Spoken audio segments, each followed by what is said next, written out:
G. Janardhan Reddy.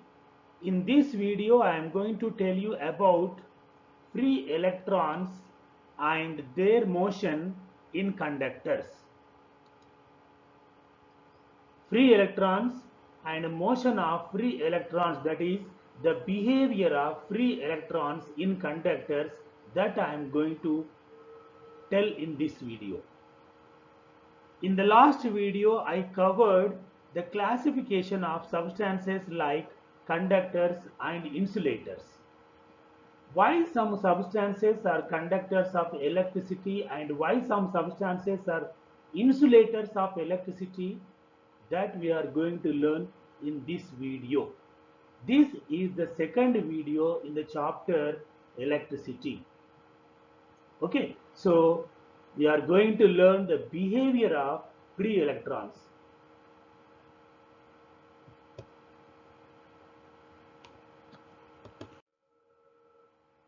Now I will explain you what are free electrons in conductors.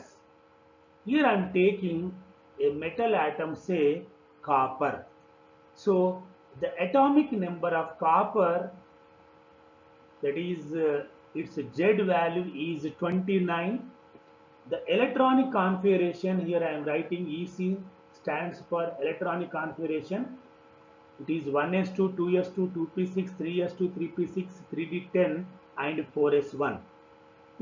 Now I will show you the structure of copper atom here. This is the nucleus of copper atom. It contains 29 protons. 29 protons are there in the nucleus, and as each copper atom by itself is electrically neutral with equal number of protons and electrons, so 29 electrons revolve around the nucleus in different shells. So by looking at the electronic configuration, we can see which orbit contains how many electrons. So first orbit can accommodate only 2 electrons.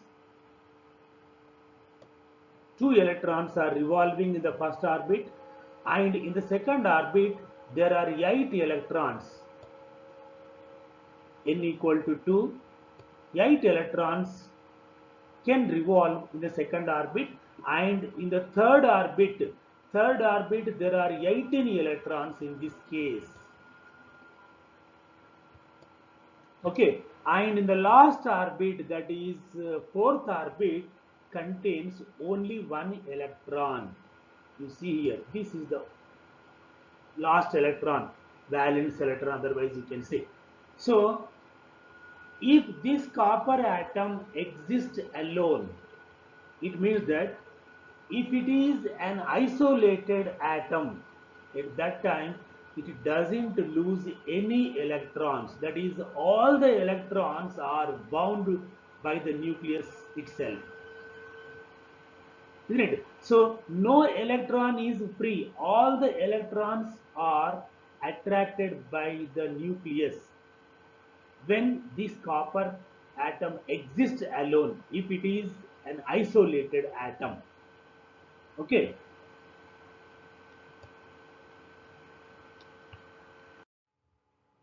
Now imagine that the copper atom is surrounded by several other copper atoms.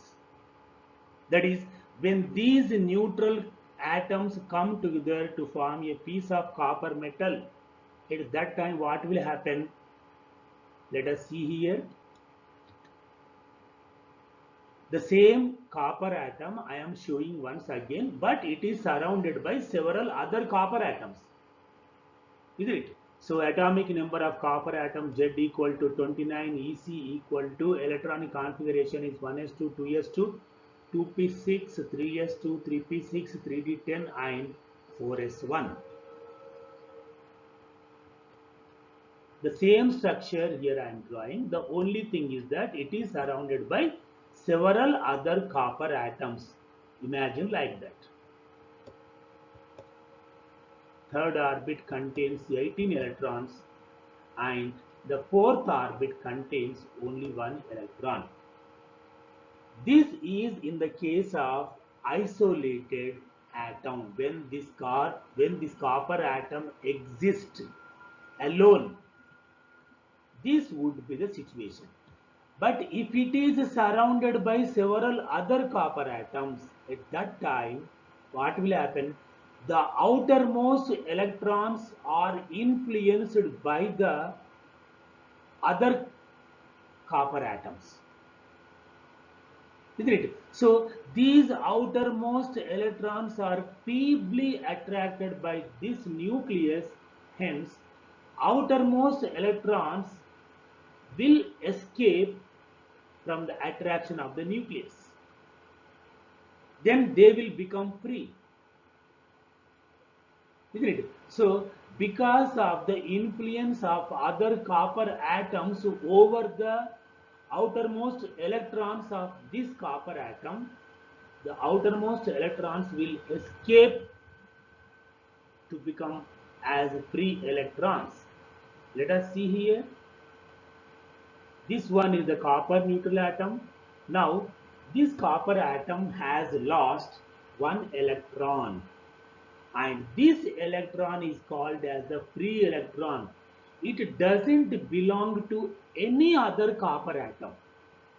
It moves randomly throughout the lattice space. I will explain you what is called as the lattice space later. So this one is the copper ion, Cu plus ion. Why? Because it has 29 protons, whereas 29 electrons are there around it. And this one is the free electron, isn't it? So I am showing you the equivalent structure of this. As see here, this one is the copper neutral atom.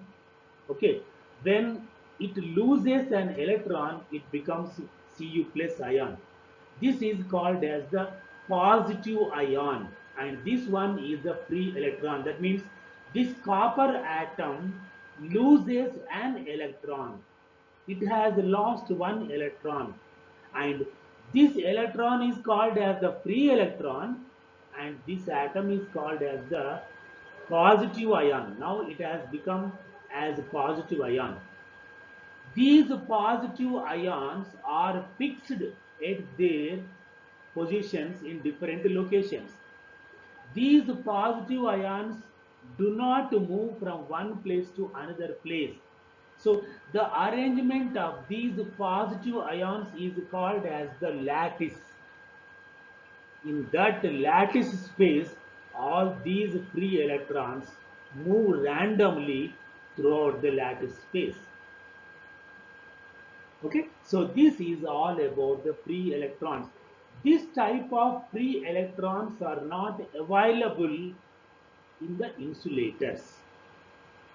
For example, if you take a piece of paper, plastic, rubber, dry wood, etc.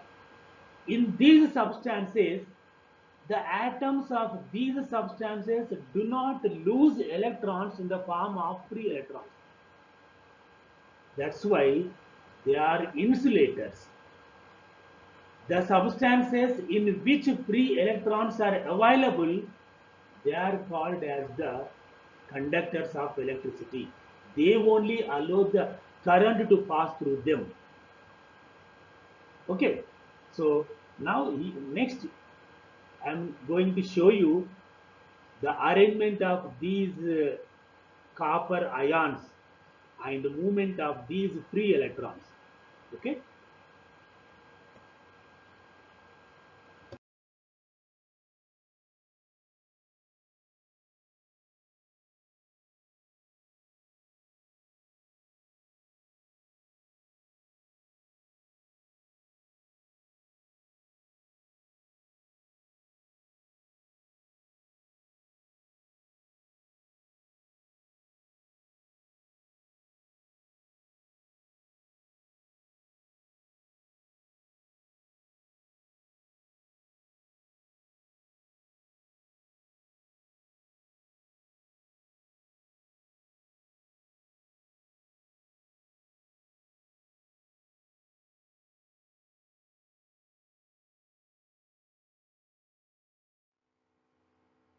When these copper neutral atoms come together to form a piece of copper metal, isn't it? One or more electrons from each atom are able to escape from its parent atom and move freely through the entire piece of metal, and these electrons are called conduction electrons. You can see here that one. Okay, so this is a copper neutral atom, and all these copper neutral atoms are coming together to form the piece of metal, piece of copper metal. Imagine like this. At this time, due to the influence of one copper atom over the other copper atom, they may lose one or two electrons. One or two electrons by each copper atom can able to escape from parent atom. You see here, this copper atom has lost one electron and has become copper plus ion. This is the free electron. It doesn't belong to any other copper atom and moves randomly throughout the lattice space. It has lost two electrons. It has lost one electron, like this. This copper atom has lost two electrons and became Cu plus 2.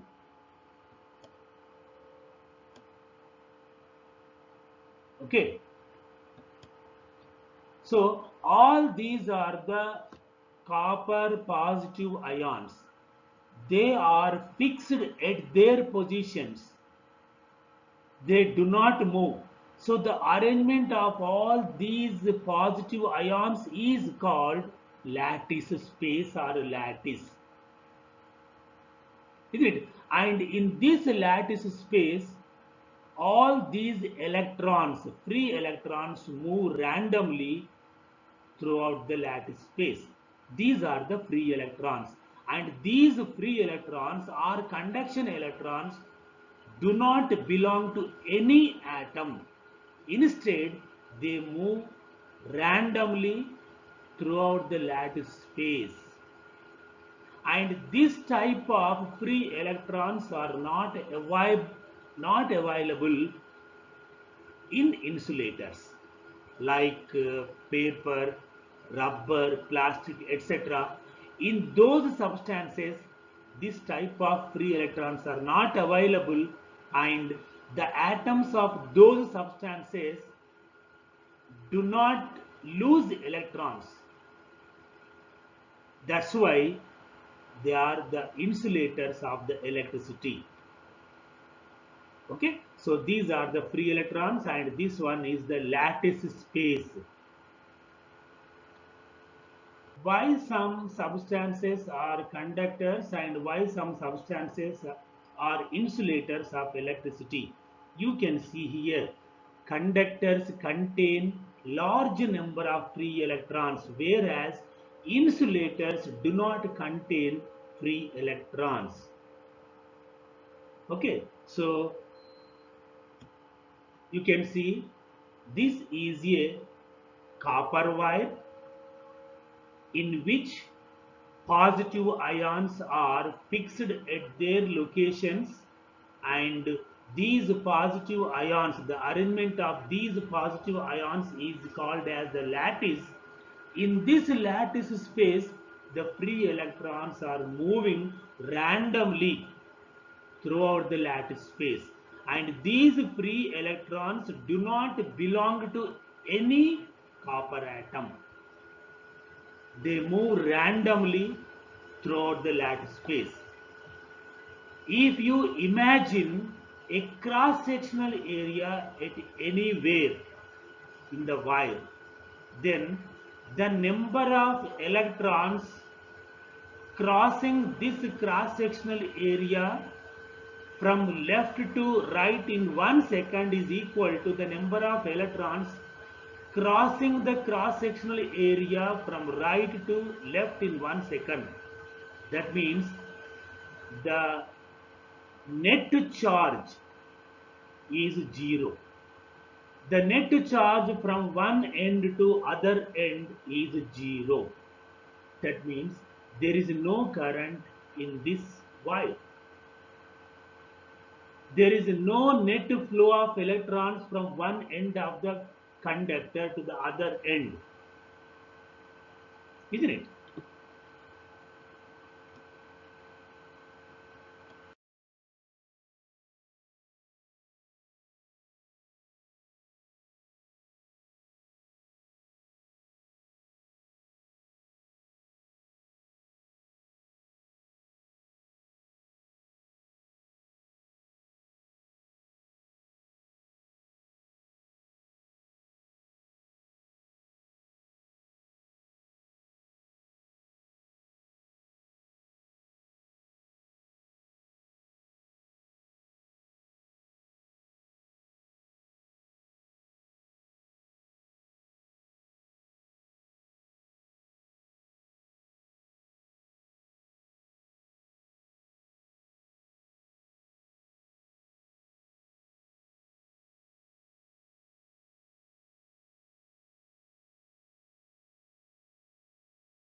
The same thing you can see here also. See here. This is a copper wire, isn't it? Here I haven't shown the positive ions. They are there, but I haven't shown in this case. And all these are the free electrons. They are moving randomly throughout the wire inside. Okay. If you imagine a cross-sectional area here, anywhere you can take, but here I am taking this cross-sectional area, then the number of electrons crossing this cross-sectional area from left to right in 1 second is equal to the number of electrons crossing this cross-sectional area from right to left in 1 second. That means there is no net flow of charge from one end of the conductor to the other end. Isn't it? That's why the current in this conductor is 0. How you can observe the behavior of these electrons when battery is not connected to the ends of the conductor? You can see how these electrons are moving randomly throughout the conductor. Electrons are moving, but they are moving randomly. That's why there is no current in the wire. Okay.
Now you can see. Imagine that this is a copper wire, isn't it? The two ends of the copper wire is kept open. That means this copper wire is not forming the closed circuit. It is an open circuit. It is an open circuit. Now I am going to connect a dry cell between the two ends of the conductor. This is the conductor. This is the first end, this is the second end, isn't it? I am going to connect the two ends of this conductor to a dry cell. Then what happens you can see. This is the dry cell, and this one is the zinc plate, and this side is the graphite rod is there inside. Later I will show you. So the dry cell has two terminals, positive and negative terminal, and the negative terminal is connected to the one end of the conductor, and the positive terminal I am going to connect to the other end here by means of a safety pin here, like this. Then you can observe how these electrons, that is free electrons inside the conductor, are moving. Previously, the same conductor, electrons were moving randomly. Now the electrons are moving in a specified direction. So this is the ordered motion of electrons in this wire is nothing but it is the current. Now current is flowing through the wire. Electrons are moving from negative terminal to the positive terminal. Here the positive terminal of the dry cell battery takes the electrons from the wire and it gives off the electrons to the second end here. From the negative end electrons are given, isn't it? So this is called as the ordered motion of the electrons. That is, electrons are moving in a specified direction. So what is current now? The ordered motion of electrons in a wire is called as the current. Is called as current. As long as the battery is connected to the two ends of the wire, electrons move in a specified direction. You can observe electrons are moving from negative terminal to the positive terminal of the battery. Positive terminal of the battery is taking the electrons from one end and giving the electrons to the other end by the negative terminal. Okay.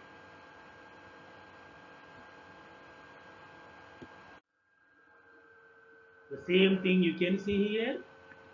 This is a wire, say copper wire, and it is the open circuit. The two ends are kept open. Now I am going to connect a battery or a dry cell between the two ends of the conductor. See here, that's all. How nicely the electrons are moving in the wire, you can see. These are the free electrons in the wire. They are moving from negative terminal of the battery to the positive terminal of the battery. There is a chemical reaction inside the battery. That chemical reaction separates electrons, and these electrons are accumulated on the zinc metal can outside here.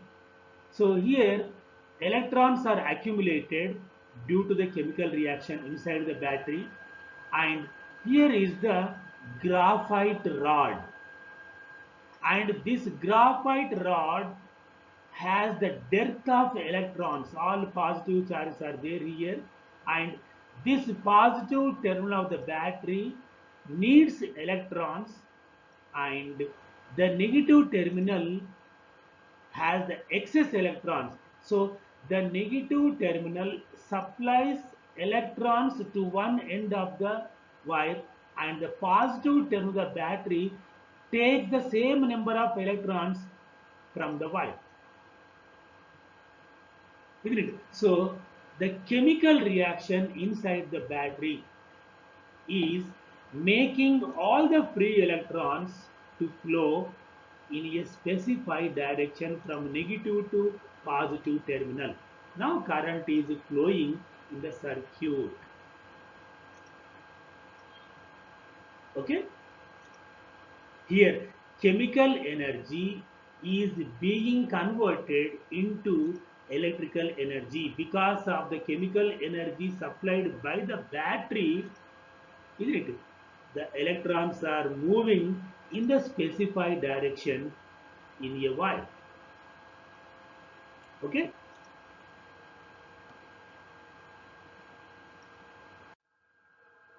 So here this is a open circuit. Here battery is connected, battery is there, wires are there, bulb is there. However, here switch is kept in the half position.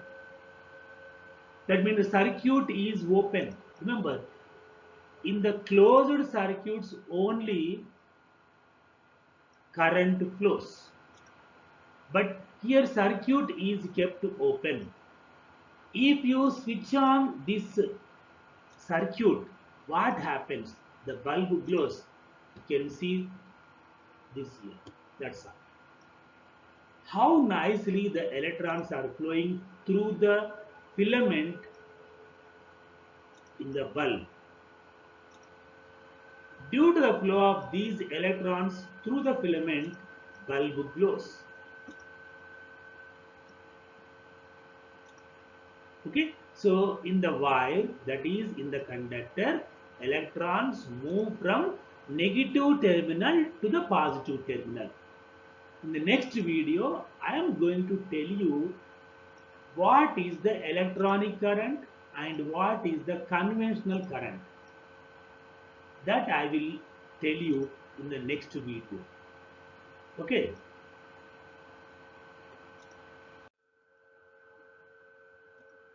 Here I am showing the direction of electronic current here. Electronic current is nothing but the direction of the flow of electrons is called as the electronic current. Okay, I will explain them clearly in the next video. Okay, thank you.